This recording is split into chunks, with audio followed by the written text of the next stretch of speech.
Online webinar, जो कि हमारा स्पेशली जो पूरे राष्ट्रीय ग्रंथ है हमारा संविधान, तो इस संविधान की जो ज्ञान की जो चर्चा प्रत्येक सोमवार को राष्ट्रीय बौद्ध महासभा के तत्वावधान में आयोजित होती आ रही है। उसी कड़ी में आज हमारा राष्ट्रीय बौद्ध महासभा के तत्वावधान में पुनः आज सोमवार को समय 7 बजे से संविधान ज्ञान की चर्चा शुरू होने जा रही है साथियों। तो सभी राष्ट्रीय कार्यकारिणी के सदस्यों और सभी प्रदेश कार्यकारिणी के सदस्यों और जितने भी जुड़े हुए साथी हैं, युवा हैं, महिलाएं हैं, पुरुष हैं, सभी को मेरी ओर से आज का मैत्रीपूर्ण जय भीम नमो बुद्धाय। और जैसा कि आप लोग जानते हैं, हमारे कार्यक्रम की जो एक औपचारिक शुरुआत होती है बुद्ध वंदना के साथ, तो हमारे पहले कड़ी की जो शुरुआत हो चुकी है। अब हम लोग समय को बिल्कुल ना गंवाते हुए मैं आप लोगों को बताना चाहूँगा कि आज के कार्यक्रम की हमारा जो अध्यक्षता कर रहे हैं परम सम्मानी हमारे माननीय संघ प्रिय कमलेश बौद्ध जी, जो कि प्रदेश संयोजक राष्ट्रीय बौद्ध महासभा मध्य प्रदेश से हैं। मैं उनको आज की अध्यक्षता के लिए बहुत ही सम्मान पूर्वक उन्हें आमंत्रित करना चाहूँगा कि वे आज के हमारी जो महत्वपूर्ण जो सेशन है, जो संविधान ज्ञान की चर्चा, उसके लिए हमें अनुग्रहित करें परम सम्माननीय कमलेश बौद्ध जी। सबसे पहले सभी संतों गुरुओं को नमन करते हुए, संचालक जी मेरी आवाज आ रही है? जी जी जी जी। सभी संतों गुरुओं को नमन करते हुए आज के कार्यक्रम में सबसे पहले हमारे संस्थापक राष्ट्रीय अध्यक्ष माननीय धर्म प्रकाश भारती साहब, कार्यवाहक राष्ट्रीय अध्यक्ष जी बादल सिंह बौद्ध साहब, आचार्य जी, और माननीय जो लगातार संविधान चर्चा के माध्यम से राष्ट्रीय बौद्ध महासभा के इस मंच पर पूरे भारत में संविधान का ज्ञान पहुंचाने वाले माननीय आरसी धीमान साहब, सभी को मेरा सादर जय भीम। और आज के कार्यक्रम के संचालन कर रहे माननीय सोनवानी जी। तो ये जो संविधान चर्चा है, ये बहुत ही महत्वपूर्ण चर्चा रहती है और संविधान को लेकर राष्ट्रीय बौद्ध महासभा ने पूरे देश में एक संविधान के प्रति जागृति और संविधान को जन जन तक किस तरह से समझना चाहिए, जन जन तक कैसे संविधान को पहुंचाया जाए, संविधान के जो मूल महत्वपूर्ण बिंदु हैं उन पर कैसे हमें पकड़ बनानी है और कैसे हम संविधान को समझें, इस विषय पर माननीय धीमान साहब बहुत ही सार गर्भित और महत्वपूर्ण अपनी चर्चा रखते हैं। पूरे देश में कोविड के चलते जो माहौल है वो किसी से छुपा नहीं है। ऐसा कोई दिन नहीं होता जहां किसी के साथ कोई दुखद समाचार नहीं होता है, लेकिन ये सतत चलने वाली प्रक्रियाएं हैं। संविधान अमर है, धम्म अमर है, संघ अमर है, और जब इनको हमें अमर रखना है तो कितनी भी विपरीत परिस्थितियां क्यों ना आ जाएं, कितनी भी कठिन समय क्यों ना आ जाए, लेकिन हमें धम्म, संघ और महापुरुषों का आंदोलन और संविधान की चर्चा लगातार आगे बढ़ाने की आवश्यकता है। कोई लाख कहे कि अभी माहौल गमगीन है, देश में समस्याएं बहुत हैं, समस्याएं तो सदा रहेंगी, लेकिन हमें अपनी जो मुख्य धारा है, जो मुख्य विषय हैं, उनको हमें सतत आगे बढ़ाने की आवश्यकता है। तो आज की संविधान चर्चा में माननीय आरसी धीमान साहब अपनी बात रखेंगे, तो जो साथी जुड़े हैं बड़े ध्यान से संविधान चर्चा को सुने और संचालक महोदय माननीय आरसी धीमान साहब को ससम्मान आमंत्रित करें ताकि वे संविधान चर्चा अपनी रखें और सभी को संविधान से कराएं कि संविधान की एक अनुच्छेद भारत की भाग्य की रेखा है, तो हमें सबको बड़े आराम से, बड़े बुद्धिमानी से समझना है। और मैं संचालक महोदय से यही कहूंगा कि आप माननीय धीमान साहब को बड़े ही सम्मान से आमंत्रित करें। माननीय संचालक महोदय, जय भीम, नमो बुद्धाय। बहुत बहुत साधुवाद परम आदरणीय बौद्ध साहब।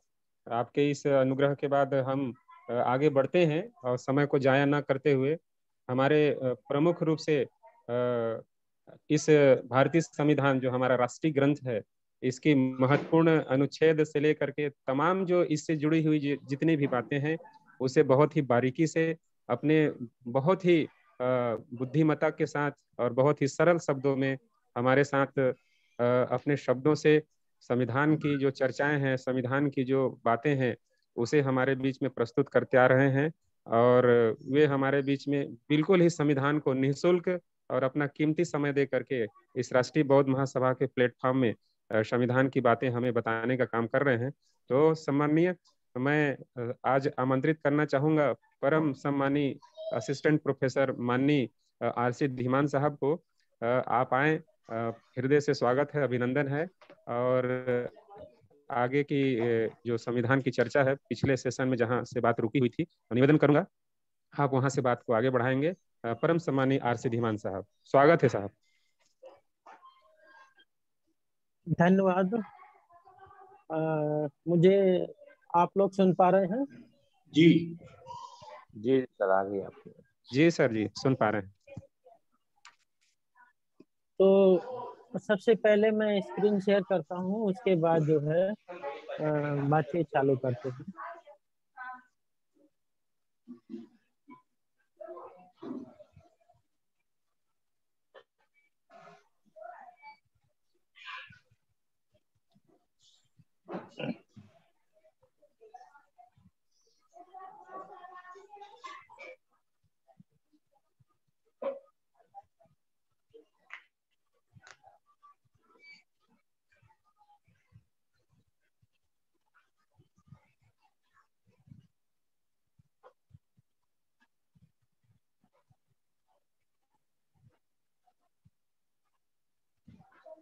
राष्ट्रीय Bauddh Mahasabha welcome you in this life changing webinar.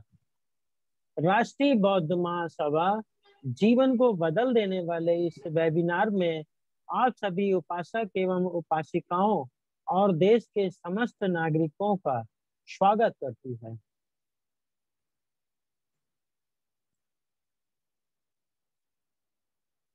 साथियों, जैसा कि आप लोग जानते हैं, राष्ट्रीय बौद्ध महासभा के माध्यम से भारत देश के अंदर ऑनलाइन वेबिनार करके भारत में विधिक जागरूकता का अभियान चलाया जा रहा है। इस राष्ट्रीय बौद्ध महासभा के संस्थापक और विधायक माननीय धर्म प्रकाश भारती जी और कार्यवाहक अध्यक्ष माननीय बादल सिंह बौद्ध जी आज की इस कार्यक्रम की अध्यक्षता कर रहे माननीय संत प्रिय गौतम जी, प्रदेश संयोजक मध्य प्रदेश, और संचालन कर रहे माननीय अशोक सोनवानी जी, राष्ट्रीय कार्यकारिणी सदस्य छत्तीसगढ़। और हमारे बीच में उपस्थित अन्य सम्मानित राष्ट्रीय एवं प्रांतीय स्तर के सदस्य गण, माननीय इंजीनियर किशोर बौद्ध जी एवं अन्य साथियों के सहयोग से और प्रयास से लगातार ये कार्यक्रम जो है, जूम के माध्यम से भारत देश के अंदर लोगों के लिए उपलब्ध है। यह है मेरा डिक्लेरेशन है और निश्चित रूप से लोगों ने इसे देख लिया होगा, समझ लिया होगा।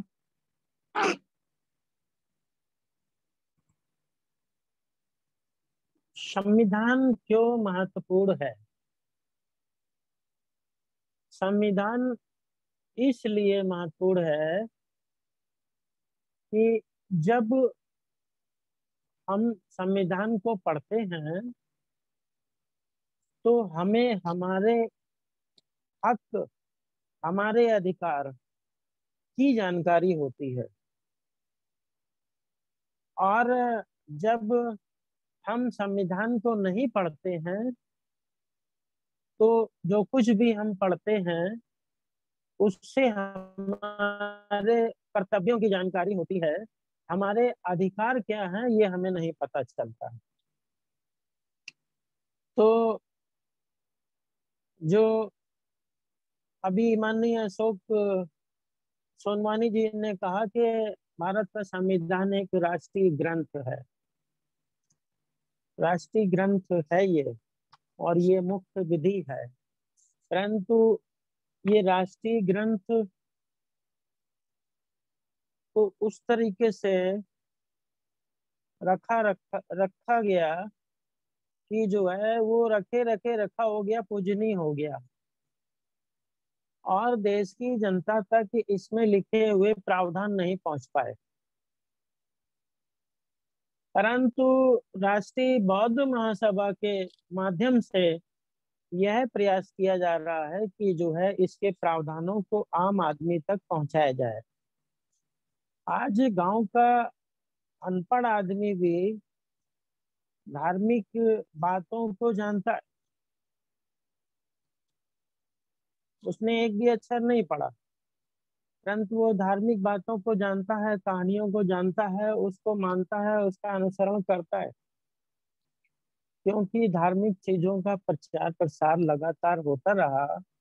और जो हमारा संविधान है उसका प्रचार प्रसार हमारे देश में किन्हीं कारणों से जैसा किया जाना चाहिए था वैसा नहीं हो सका है, और विधिक जागरूकता के माध्यम से ये तो जन जन तक पहुंचना चाहिए था। तो इसलिए हमारे देश के नागरिक अपने अधिकारों को नहीं समझते हैं और कर्तव्यों को जानते हैं, उन्हें क्या करना है ये उन्हें मालूम है। सर वीडियो ऑन कर लें। तो आई वाज टेलिंग यू कि ये बहुत अच्छी बात है कि राष्ट्रीय बौद्ध महासभा के माध्यम से एक प्रयास पूरे देश में जारी है। धीमान साहब वीडियो ऑन कर लें।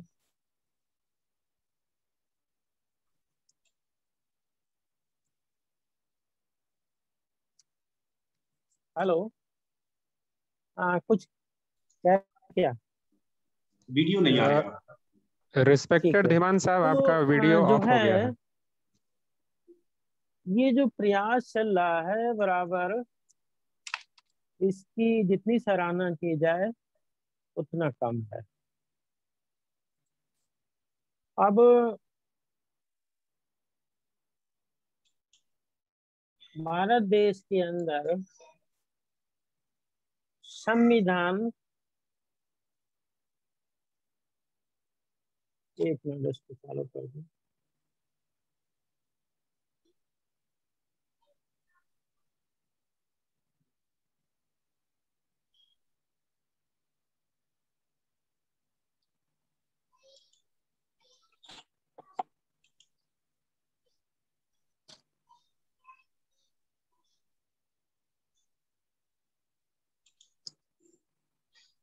तो ये जो भारत का संविधान है, इस संविधान के माध्यम से देश के लोगों में जागरूकता लाने का काम हमें करना है।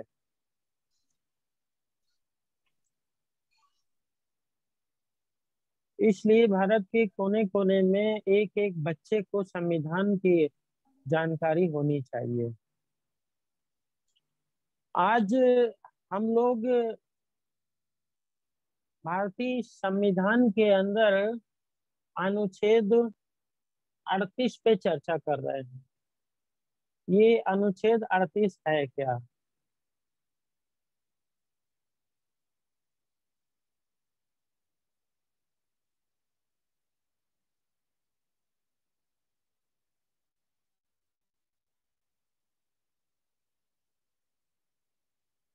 ये जो राज्य की नीति के निर्देशक सिद्धांत हैं उनमें अनुच्छेद 38 है, और यह उन साथियों के लिए प्रेजेंट है जो साथी इंग्लिश के माध्यम से इन चीजों को समझते हैं। तो आर्टिकल 38 को समझने से पूर्व हम ये बताना चाहेंगे कि जो भारत का संविधान है, इस संविधान को बनाने के पीछे उद्देश्य क्या था? आखिर संविधान के जरिए संविधान निर्माता भारत देश को किस तरह का देश बनाना चाहते थे, किस तरह का भारत हो। Constitution is tools to make a society, to make a country. Country को कैसा बनाना चाहते थे वो, इस उद्देश्य को जो है उन्होंने संविधान के बिल्कुल आरंभ में रखा है, बिल्कुल आरंभ में रखा हुआ है। और उस संबंध में मैं बता भी चुका हूं कि भारत के संविधान की प्रस्तावना में, यानी जिसको उद्देशिका भी कहते हैं, उस उद्देशिका में ये संविधान निर्माता ने यह उद्देश्य तय किया है कि हम भारत के लोग भारत को एक संपूर्ण प्रभुत्व संपन्न, समाजवादी, पंथ निरपेक्ष, लोकतंत्रात्मक गणराज्य बनाने के लिए। भारत कैसा होगा, भारत किस तरह का भारत बनाने की उनकी चाहत थी, डॉक्टर अंबेडकर क्या चाहते थे, किस तरह का भारत होना चाहिए, भारत होना चाहिए, तो उसको उन्होंने स्पष्ट किया कि हम भारत के लोग भारत को एक संपूर्ण प्रभुत्व, समाजवादी, पंथ निरपेक्ष, लोकतंत्रात्मक गणराज्य बनाने के लिए।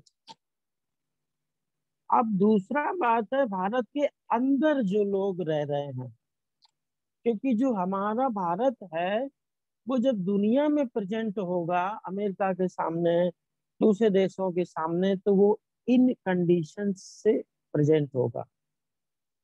एक संपूर्ण प्रभुत्व संपन्न, समाजवादी, पंथ निरपेक्ष, लोकतंत्रात्मक गणराज्य के रूप में पूरी दुनिया के सामने वो प्रेजेंट होगा।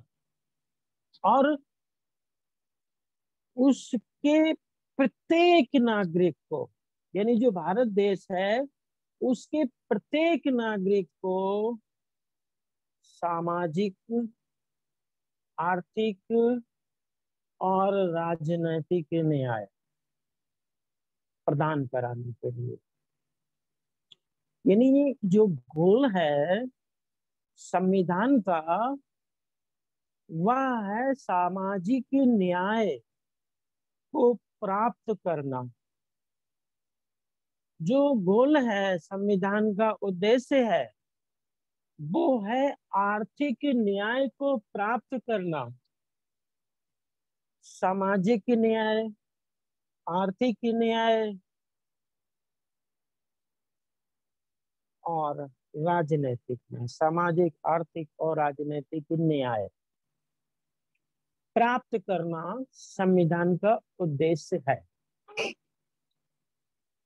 अब जब हम भाग 3 के अंदर बात करते हैं तो हमारे मौलिक अधिकार दिए गए हैं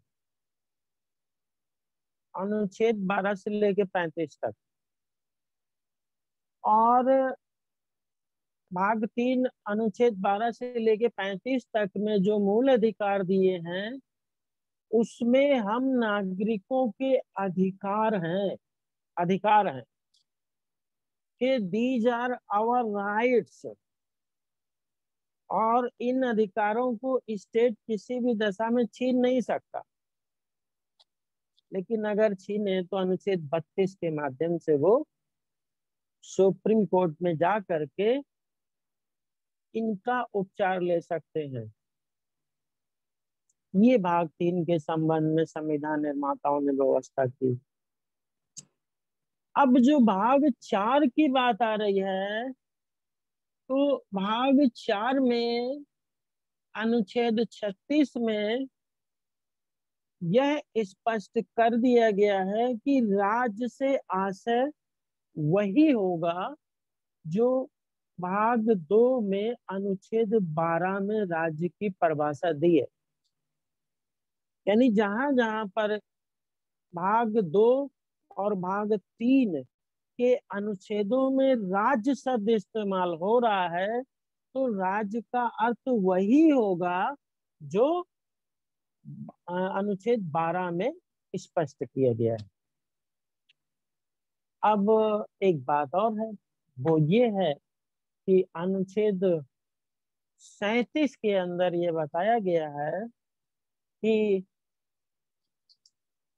अनुच्छेद 37 के अंदर ये बताया गया है कि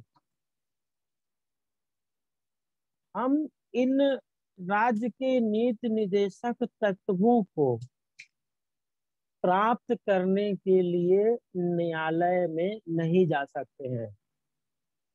ये है अनुच्छेद 38 पे आज हम लोग चर्चा कर रहे हैं। मतलब अनुच्छेद 37 में ये बताया गया है कि हम भाग 4 में दिए गए प्रावधानों में जो कर्तव्य निर्धारित किए गए हैं स्टेट के ऊपर, अगर स्टेट उन कर्तव्यों का पालन नहीं करता है तो हम सुप्रीम कोर्ट या हाई कोर्ट नहीं जा सकते हैं। ये बात अनुच्छेद 37 में स्पष्ट कर दी गई है। अनुच्छेद 37 जबकि जो है भाग 2 के अंदर जो हमारे मूल अधिकार हैं उन अधिकारों को प्राप्त करने के लिए हमको अनुच्छेद 32 दिया गया है और 32 में हम जो है सुप्रीम कोर्ट जा सकते हैं 226 में। यानी अनुच्छेद 32 के माध्यम से फंडामेंटल राइट्स को हम प्राप्त कर सकते हैं, परंतु अनुच्छेद 37 जो है हमको राज्य में नीति निर्देशक तत्वों को न्यायालय से प्राप्त करने के लिए रोक लगाता है। इसको ये न्यायालय से परिवर्तनीय नहीं है। अब आते हैं अनुच्छेद 38 पे। तो जैसा कि इस संविधान के अंदर संविधान की प्रस्तावना में महत्वपूर्ण बिंदु है 3 मुख्य रूप से। अगर मुझे संक्षेप में 3 शब्दों में प्रस्तावना बताने के लिए कहा जाए तो मैं बताऊंगा कि जो है संविधान का उद्देश्य सामाजिक, आर्थिक और राजनीतिक न्याय प्राप्त करना लक्ष्य है। It is a very important. तो ये लक्ष्य निर्धारित किया गया है अनुच्छेद 38 में। जब हम अनुच्छेद 38 को देखते हैं, मैं शेयर करता हूं फिर से।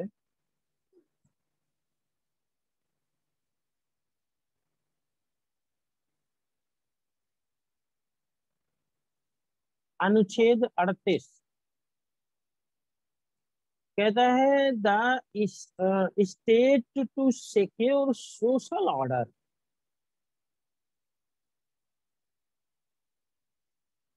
राज्य को सोशल ऑर्डर को सुरक्षित करना है।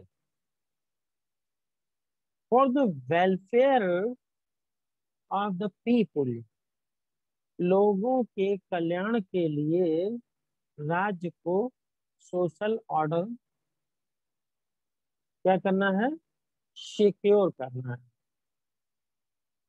The state shall strive to promote the welfare of the people by securing and protecting as effectively as it may social or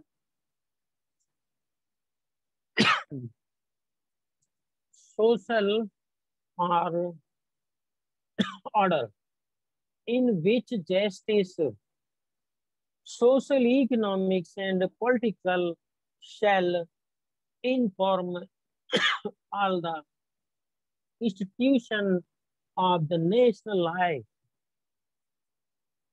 The state shall in particular strive the minimize the inequal in income and opportunities, not only amongst individual in status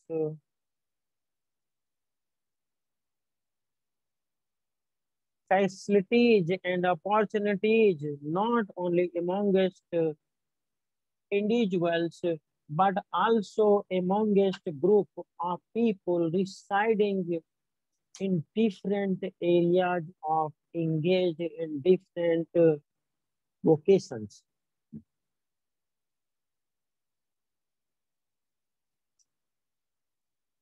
इसको हिंदी में समझते हैं, राज्य लोक कल्याण की अभिवृद्धि के लिए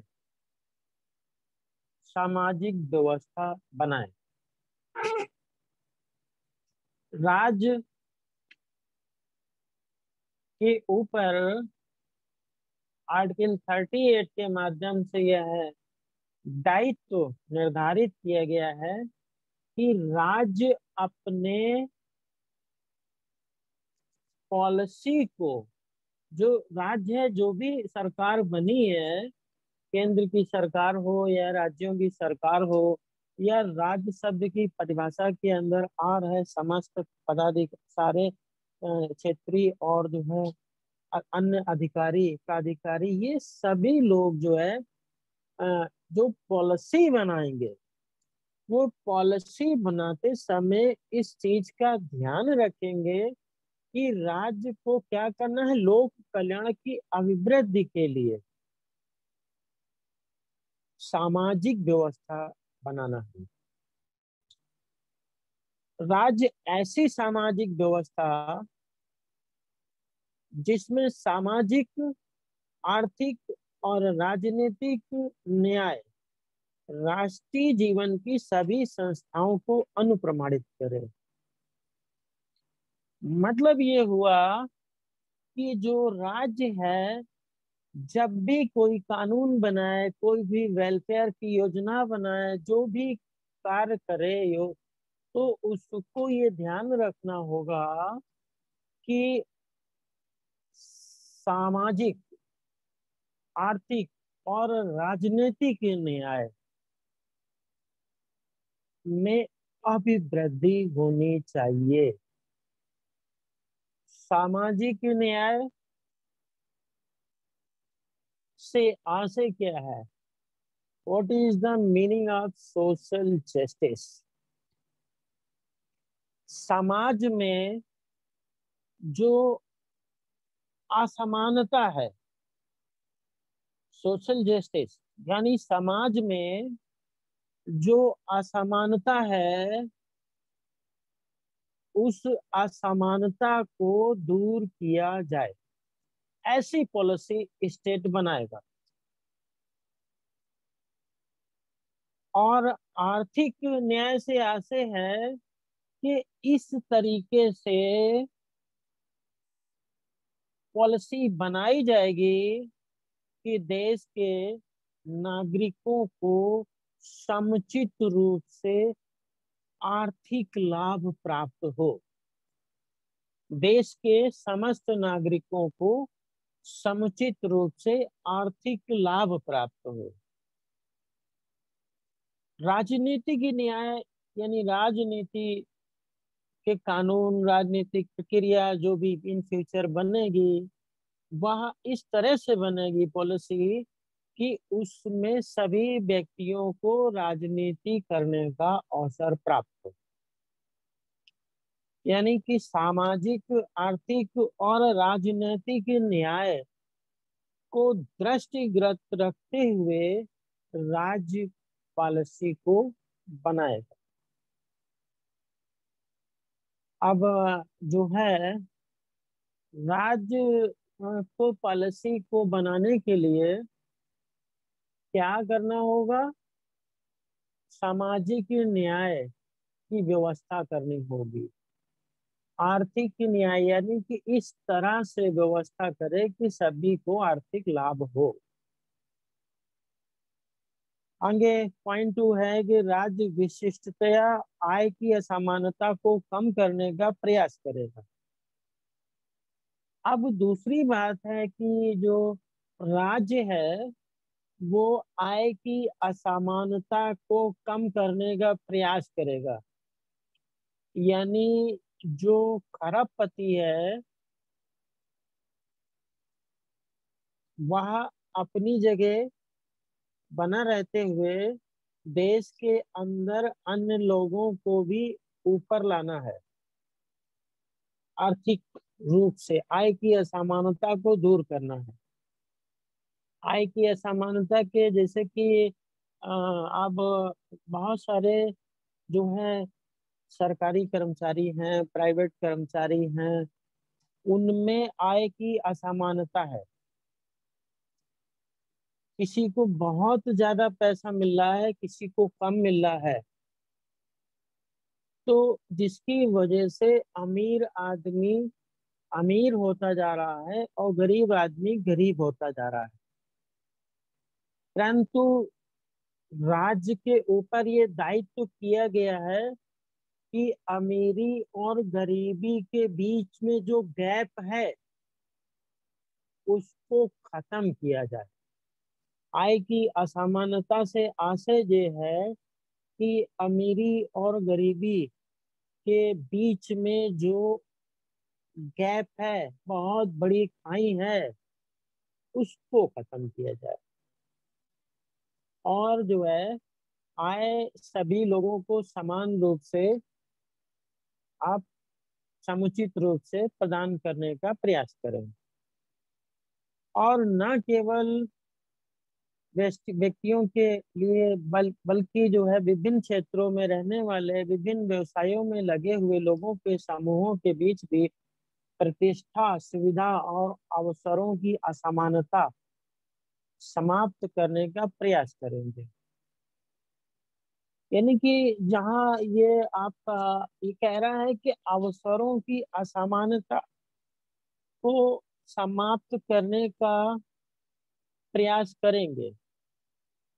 तो जब जो है सरकारी नौकरियां निकलती हैं तो उसमें सभी लोगों को समान अवसर प्राप्त होना चाहिए।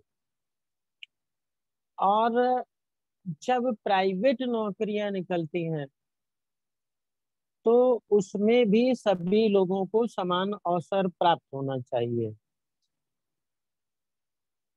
अवसर जो है सिर्फ नौकरियों के मामले में ही नहीं, सभी मामलों में समान अवसर जो है प्राप्त होना चाहिए और असमानता को दूर करने का प्रयास करेगा।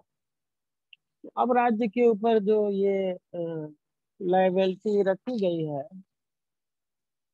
तो राज्य जो है अ, इन कर्तव्यों को पालन कर रहा है या नहीं।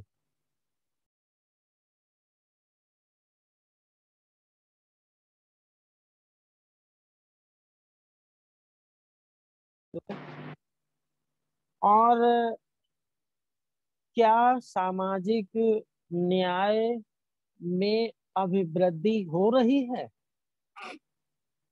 ये एक सवाल है। इन इन बिंदुओं की समीक्षा कौन करेगा। ये जो राज्य के नीति निर्देशक तत्वों में अनुच्छेद 38 में सामाजिक न्याय के लक्ष्य को प्राप्त करने का जो उद्देश्य राज्य के ऊपर डाला गया है, क्या सामाजिक न्याय देश के नागरिकों को प्राप्त हो रहा है?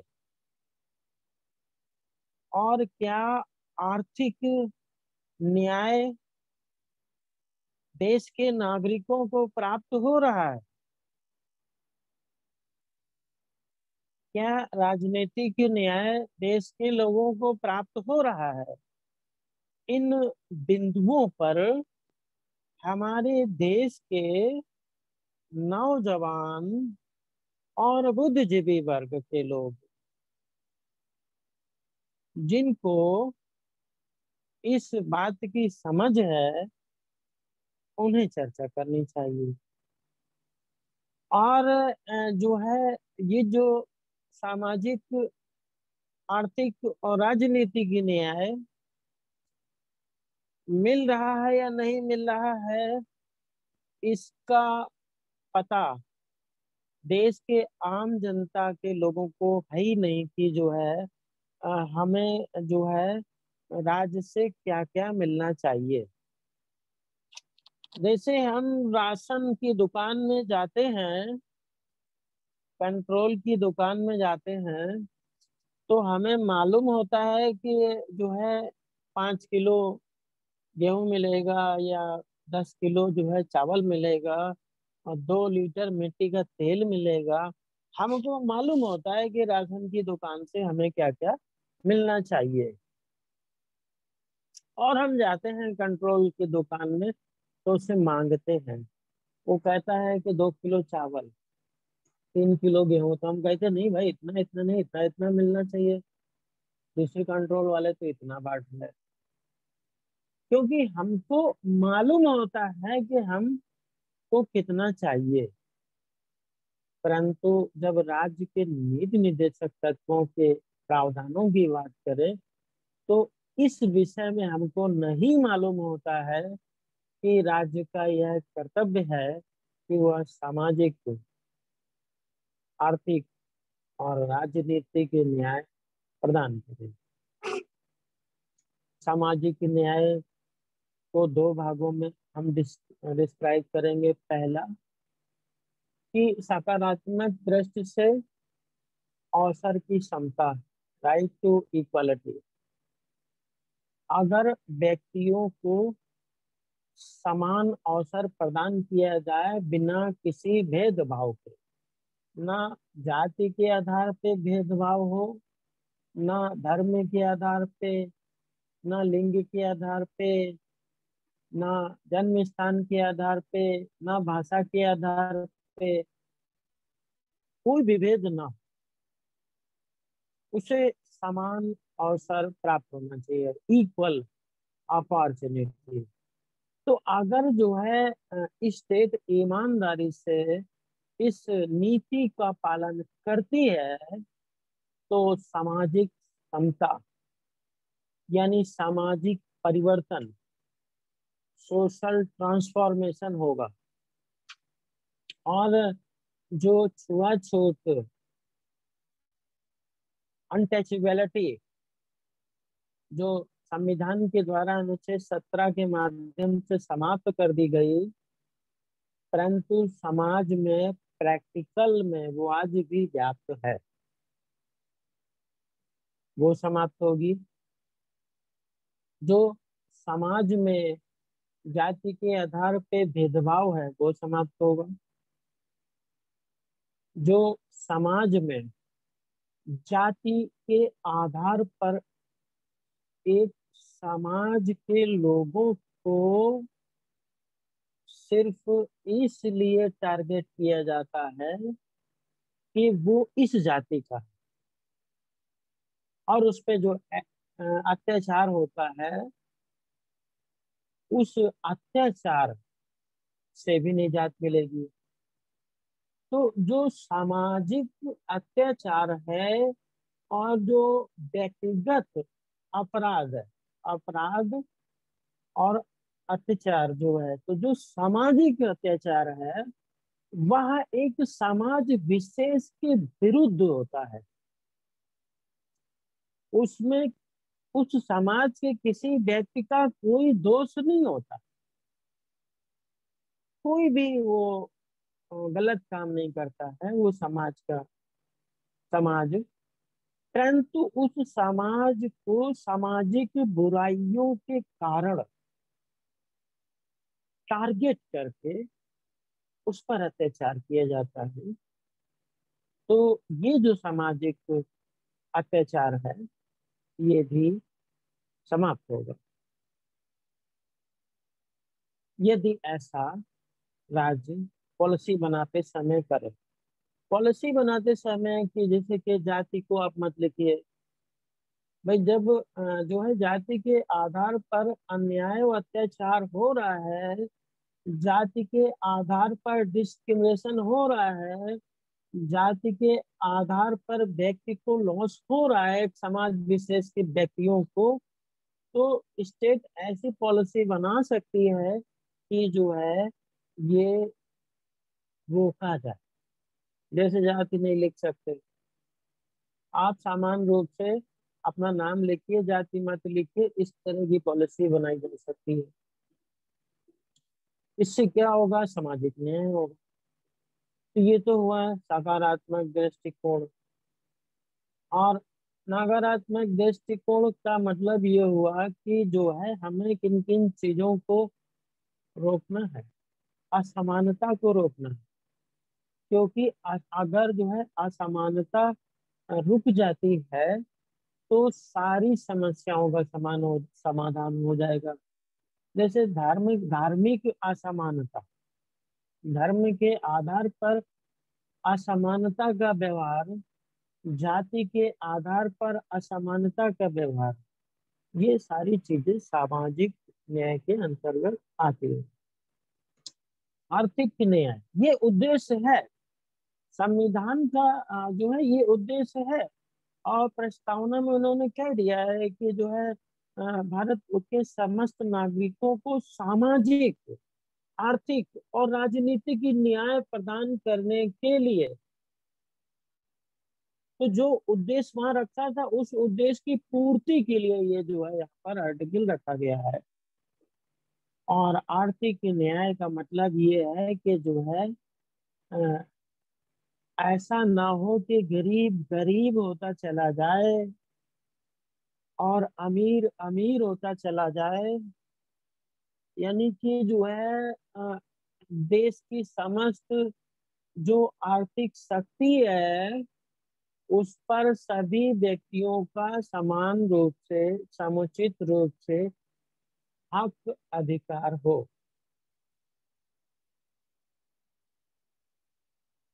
ऐसा ना हो कि एक ही व्यक्ति के हाथ में सारी की सारी देश की जो आर्थिक शक्ति है वह केंद्रित हो जाए। ऐसा पॉलिसी नहीं होना चाहिए। आर्थिक न्याय का मतलब चाहिए, जैसे कि भारत का संविधान आर्थिक न्याय के संबंध में जो मोनोपोली शब्द है अर्थशास्त्र का, उसके विरुद्ध यह आर्थिक न्याय की बात रखी गई है। मोनोपोली क्या होता है? मोनोपोली होता है एकाधिकार। एकाधिकार यानी एक व्यक्ति का देश की समस्त आर्थिक शक्तियों पर अधिकार, उसे बोलते हैं एकाधिकार। जैसे व्यापार के मामले में कोई पूंजीपति है और वह कपड़ों का व्यापार कर रहा है, तो देश के 90-80% सब कपड़ा वही सप्लाई कर रहा है। पेट्रोल का अगर वो कारोबार कर रहा है तो देश के पेट्रोल पर सब वही कर रहा है। तो अगर इस तरह की जो पॉलिसी है उसको ये आर्टिकल डिस्करेज करता है और राज्य के ऊपर ये कर्तव्य अधिरोपित करता है कि आर्थिक न्याय सुनिश्चित कीजिए। एक बात, यानी कि मोनोपोली को समाप्त करना संविधान का उद्देश्य है।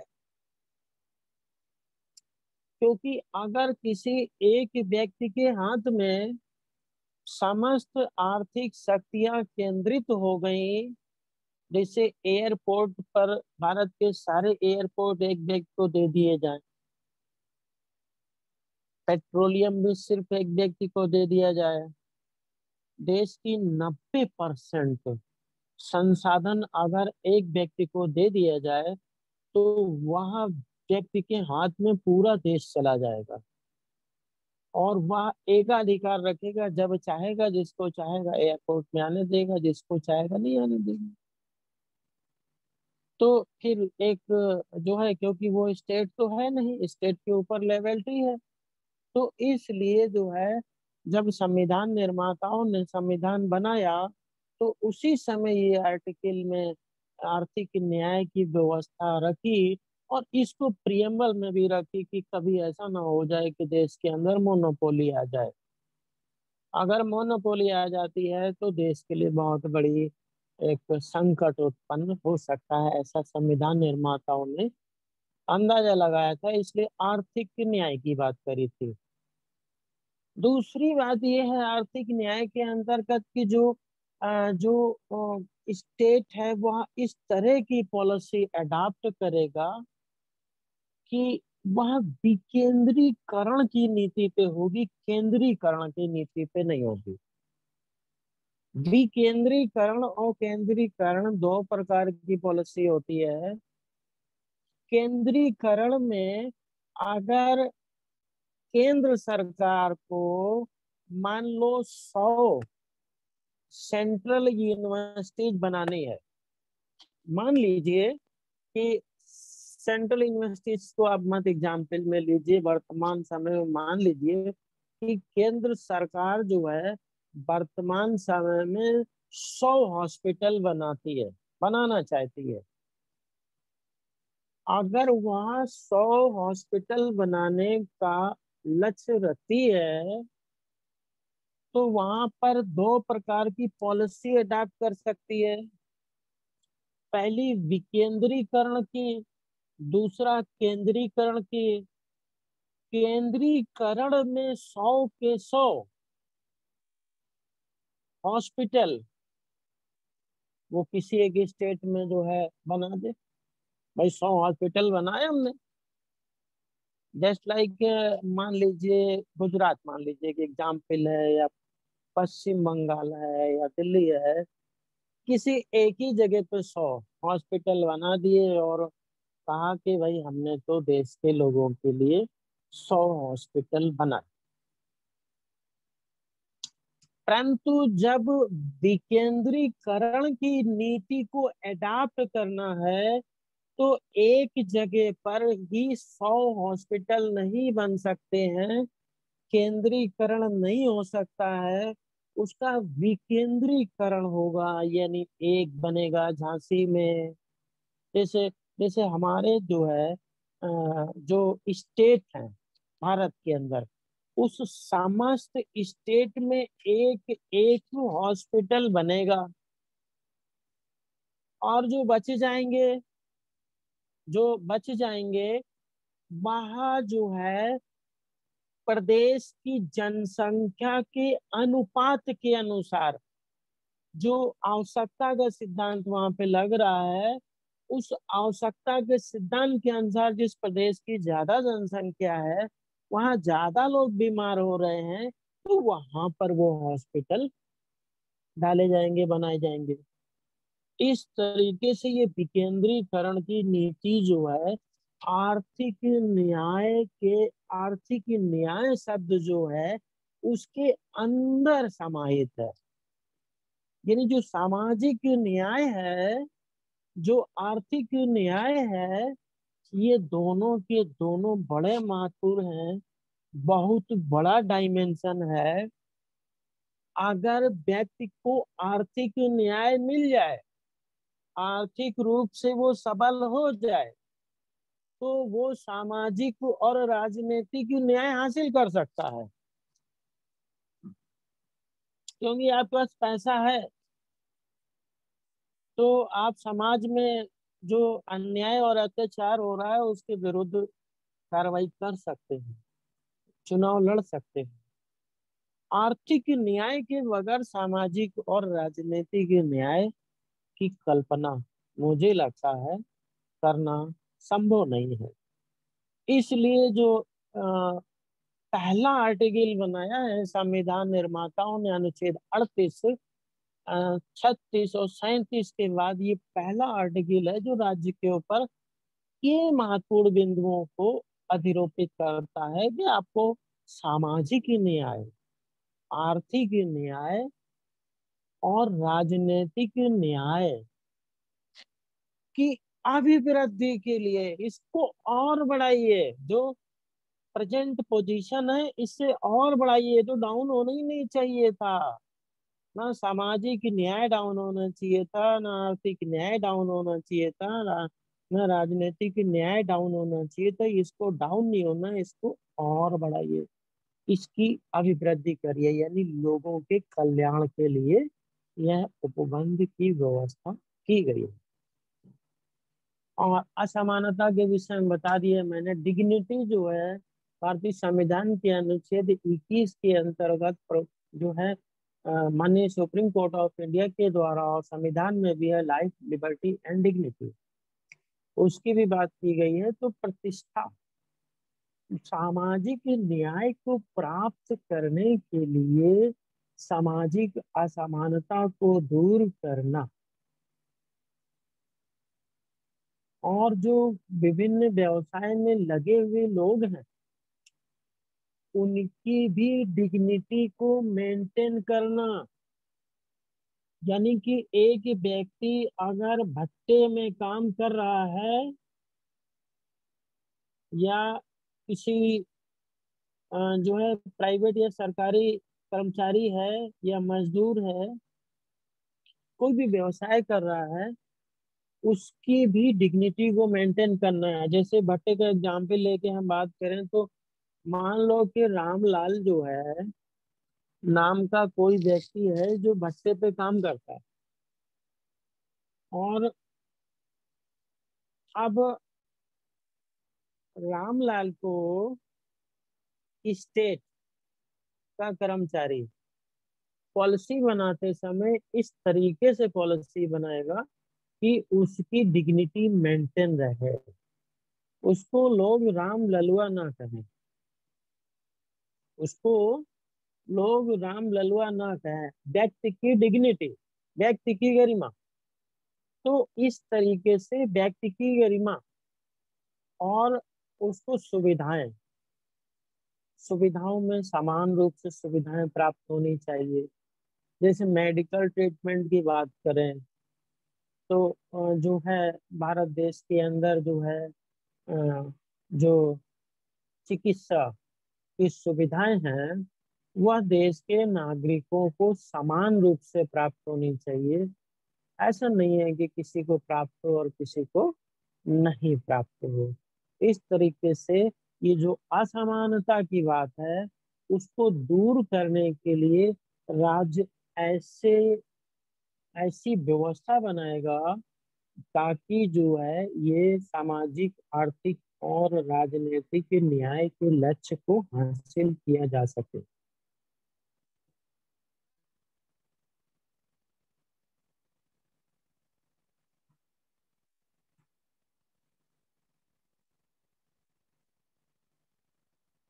एक केस है, अहमदाबाद म्युनिसिपल कॉरपोरेशन बनाम नवाब खान।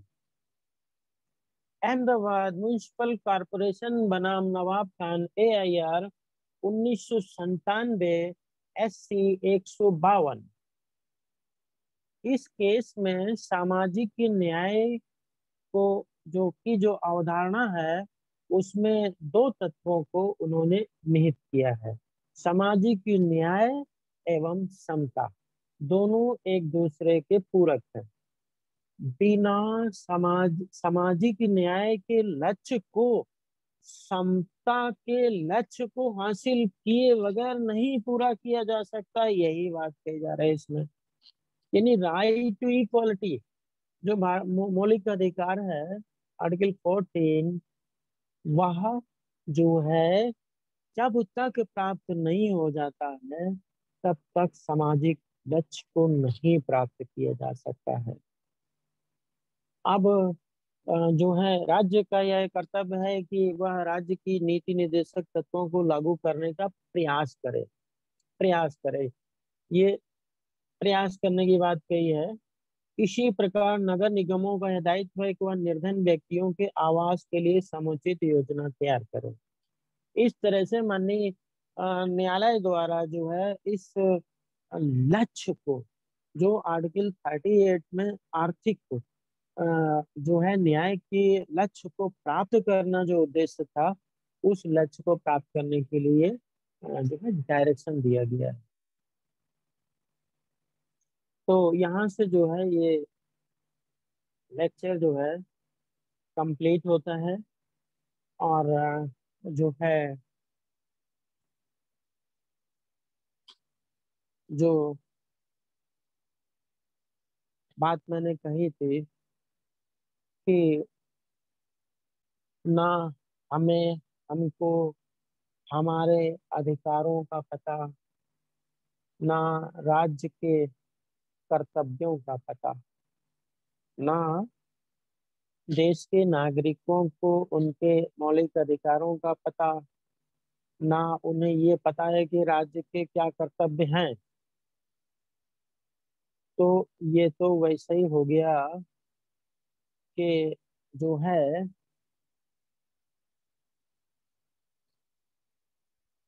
कार्यपालिका, न्यायपालिका और विधायिका तीनों मिल करके इस देश में भारत के संविधान के प्रावधानों के अनुसार जैसा उन्हें उचित लग रहा है वैसा वो चला रहे हैं। और जो प्रावधान उन्हें जिस तरह से समझ में आ रहे हैं उस तरीके से वो उसको देख रहे हैं, समझ रहे हैं, उसका अनुपालन कर रहे हैं। परंतु आपको जब आपके अधिकारों का पता होगा और राज्यों के कर्तव्यों का पता होगा तो आप भी कुछ बोल सकोगे देश के नागरिक होने के नाते कि भाई जो है ये जो है अब जो है बहुत सारी बातें कहने के लिए हैं। परंतु यहाँ पर बस यही कहना चाहूंगा कि संविधान की जानकारी हमारे देश के सभी नागरिकों को होनी चाहिए। और अगर जो है संविधान को अनिवार्य शिक्षा के रूप में शामिल कर दिया जाए तो देश के नागरिकों को एजुकेशन के माध्यम से काफी हद तक संविधान की जानकारी मिल सकती है। इसी के साथ मैं अपनी बात समाप्त करता हूँ।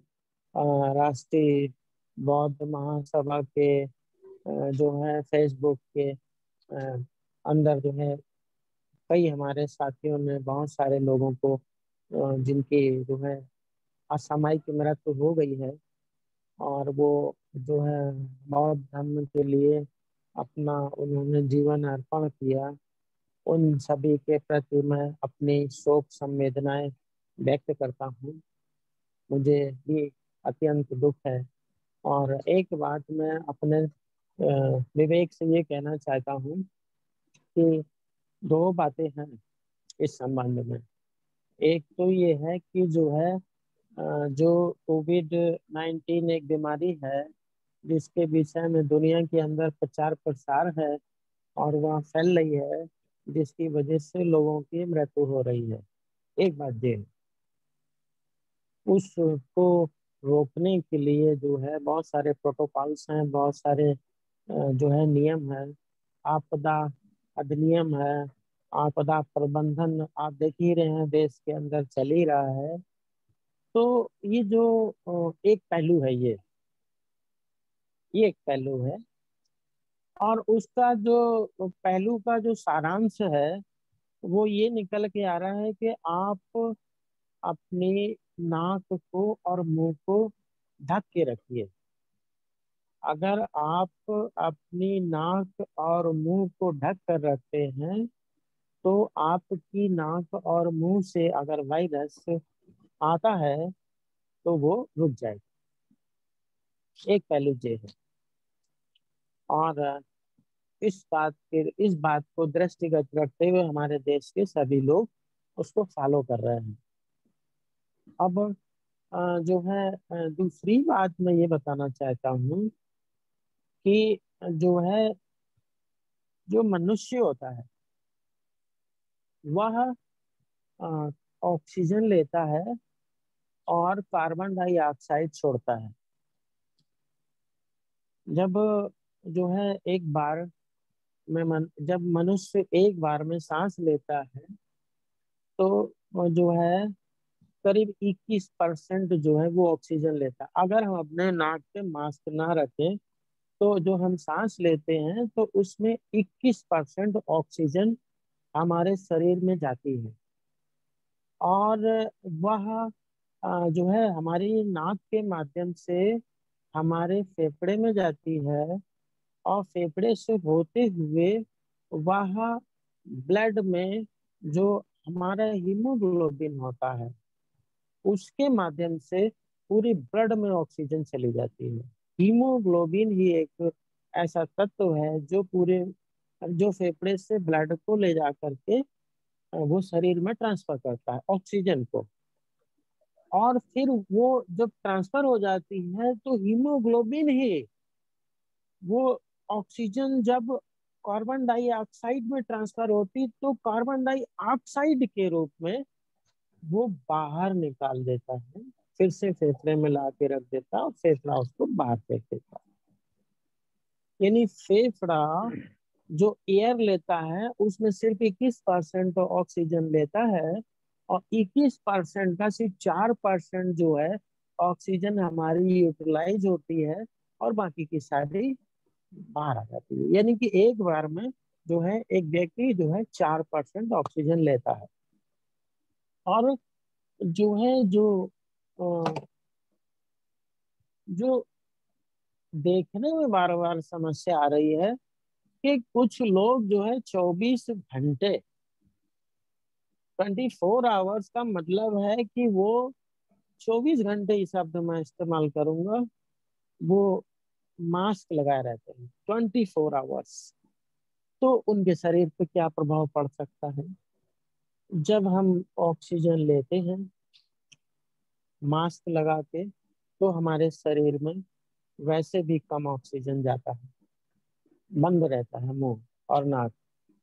और जब हम छोड़ते हैं तो कार्बन डाइऑक्साइड बाहर नहीं निकल पाता, यानी एयर को हम ना ठीक से खींच पाते हैं और ना हम एयर को बाहर ठीक से बाहर निकाल पाते हैं।